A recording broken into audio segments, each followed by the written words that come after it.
ఈరోజు మనం బెంగళూరులో ఒక ఫేమస్ అయిన ఫుడ్ స్ట్రీట్కి అయితే వెళ్ళబోతున్నాం. ఇది వచ్చేసి వివిపురం ఫుడ్ స్ట్రీట్ అని. ఇక్కడ ఏది దొరకందంటూ లేదు. ప్రతి ఒక్క చాట్స్ ఫుడ్ మొత్తం దొరికే చోటు అనమాట. ఇది వచ్చేసి మనకి బెంగళూరులో వివిపురం దగ్గర ఉంటుంది. It is near by Basavan Gudi. ఇక్కడ వెళ్ళామంటే మనకి different kind of chats as well as Chinese foods and as well as snacks అన్నీ దొరుకుతాయి.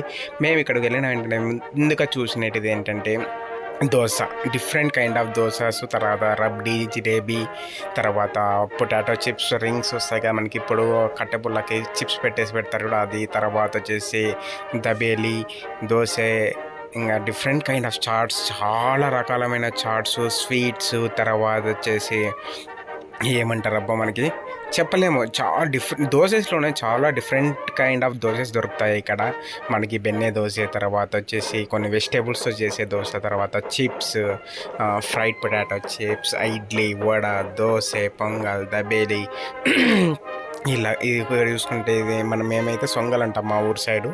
ఇవన్నీ డిఫరెంట్ కైండ్ ఆఫ్ చాట్స్ మనకు దొరుకుతాయి అన్నమాట. ఇన్ కేస్ నేను ఎవరైనా బెంగళూరుకి వస్తే డెఫినెట్గా వివిపురం ఫుడ్ స్ట్రీట్కి అయితే వచ్చి ట్రై చేయండి. డెఫినెట్గా మీరు చాలా సాటిస్ఫై అవుతారు అక్కడ ఉన్న ఫుడ్తో. ఇది చూసుకున్నట్లయితే ఇది దబేలి అనమాట. చాలా బాగుంటుంది టేస్ట్. చూస్తున్నారు కదా ఎలా ప్యాన్ మీద రోస్ట్ చేస్తున్నాడో. ఫస్ట్ మొత్తం రోస్ట్ చేసేసి తర్వాత మన బ్రెడ్ని కొద్దిగా గీ రోస్ట్ చేసేసి మొత్తం ఇది చేసేసి చేస్తారన్నమాట. చాలా బాగుంటుంది. రైట్ నా ఆయన ఏమో చిత్రాన్నం ఏమో కలుపుతున్నాడు, తర్వాత వచ్చేసి దబేలి చేస్తాడు. దీని తర్వాత చాలా రకమైన different kind of food streets అయితే మనకి ఇక్కడ వివిపురంలో దొరుకుతాయి. ఎవరైనా ఈవినింగ్ టైంకి వెళ్ళినారనుకోండి, సాటర్డే సండే వెళ్ళినారనుకోండి, హ్యాపీగా లిమిటెడ్ బడ్జెట్లోనే మంచి డిఫరెంట్ కైండ్ ఆఫ్ ఫుడ్స్ అయితే టేస్ట్ చేయొచ్చు. ఇది మనకి బెంగళూరులో ఎట్లా అంటే ఒక సెంటర్ ఆఫ్ ది ప్లేస్ అని చెప్పవచ్చు. వివిపురం ఫుడ్ స్ట్రీట్ అనేది తెలియని వాళ్ళైతే ఉండరు. డెఫినెట్గా ట్రై చేయండి. మీరైతే బెంగళూరుకి వస్తే వివిపురం ఫుడ్ స్ట్రీట్కి వెళ్ళండి. ఈవినింగ్ స్టార్ట్ అవుతుంది ఇక్కడ.